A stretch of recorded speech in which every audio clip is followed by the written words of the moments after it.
शाम को जब सूर्य अस्त होता है तब कभी भी रात्रि को सूर्य अस्त होने के बाद तिल की चीज नहीं बना के खाई जाती। हाँ, तिली की कुटकुटिया, तिली की गजक। कल कोई एक डिब्बा लेकर के आए थे गजक का, डिब्बा बंद ही था, हो सकता है आप में ही कोई हो। कमारा जी हम बहुत, हाँ वो थी मैया अलीगढ़ वाली बंसर। कमारा जी हम गजक लेकर के आए हैं और ये आप खा लेना। मैंने कहा कि हम तो सूर्यास्त के बाद कोई तिल की चीज, तो बोली कि वो तिल की नहीं है, वो मूंगफली की है। सूर्य अस्त होने के बाद तिल स्वास्थ्य के लिए फायदा नहीं है। सूर्यास्त के बाद तिल युक्त पदार्थ ना खाएं। और जो लक्ष्मी की इच्छा रखते हैं ऐसे लोग रात्रि के समय में दही और सतुआ, रात्रि के समय में दही और सतुआ, ये बिल्कुल फायदा नहीं है। रात्रि के समय में इन दोनों चीजों का परहेज किया जाता है। बाएं हाथ से लाया गया, बाएं हाथ से परोसा हुआ अन्न, भले ही वो कितना भी स्वादिष्ट क्यों नहीं है, यदि किसी ने बाएं हाथ से परोसा है उस भोजन की तत्काल पवित्रता क्षीण हो जाती है, उसकी शुद्धता खत्म हो जाती है। बहुत टेढ़े लोग हैं, वो सब बाएं से ही करते हैं। पहले कहा जाता टेढ़ा बहुत कमेरा, उनका बायां ही हाथ ज्यादा चलता है। बायां हाथ से अन्न खाना भी स्वास्थ्य को ठीक नहीं है, बाएं से टेढ़े हाथ से। और बाएं हाथ से परोसना, बाल्टी धरती पर परोसने वाला पात्र धरती पर रख करके परोसने से अन्न की शुद्धता समाप्त हो जाती है, खत्म। मोटे मोटे पेट के लोग जब परोसने को चलते हैं तो नीचे रख देंगे बाल्टी, फिर उसको सरकाएंगे, खिसका करके परोसेंगे। वो धरती पर नहीं, हाथ में ही लेकर उसको जमीन में ना रखें। बाएं हाथ से ना परोसें। और मैं कहूंगा यदि किसी ने बाएं हाथ से परोसा है पूरी थाली छोड़ दीजिए, वो जीमने के लायक ही नहीं। हाँ, बायां हाथ से नहीं। तो हमारा सदाचार बोलता है, हमारे सदाचार, हमारे ग्रंथों में सदाचार का वर्णन है। वशिष्ठ संहिता जैसी बड़ी अद्भुत संहिताएं हैं, उनमें सब यही चीजों का तो वर्णन किया है। ये सब बातें अकेली भागवत पढ़ने से तो नहीं मिल जाएंगी। अब तो 70 ग्रंथों को व्यासपीठ से सुनाया है तो उनमें बड़ी अद्भुत बातें मिली है।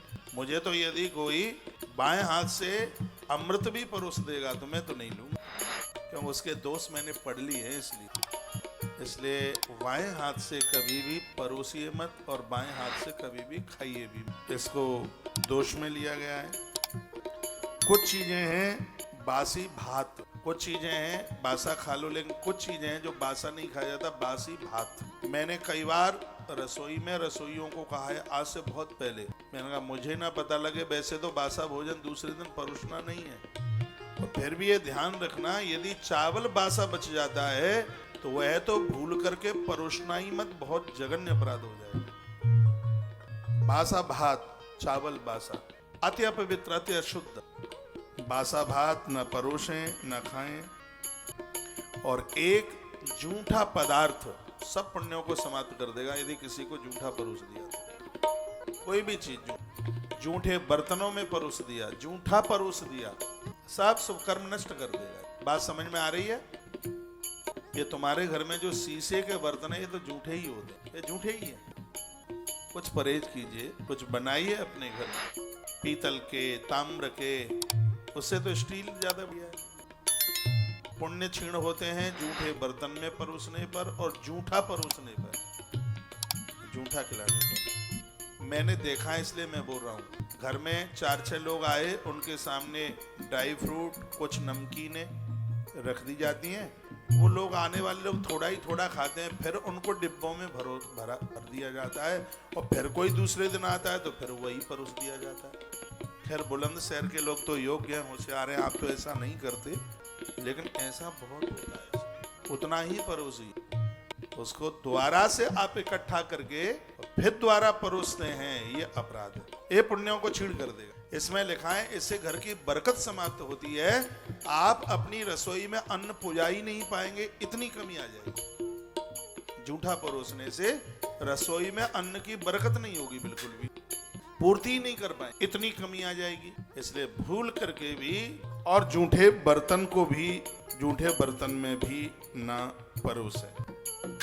यदि किसी ने 56 भोग भी बनाए हों, यदि किसी नारी ने रो रो के बनाया हो, लड़के बनाया हो, झगड़ करके बनाया हो, समझदार लोगों को वो अन्न बिल्कुल नहीं।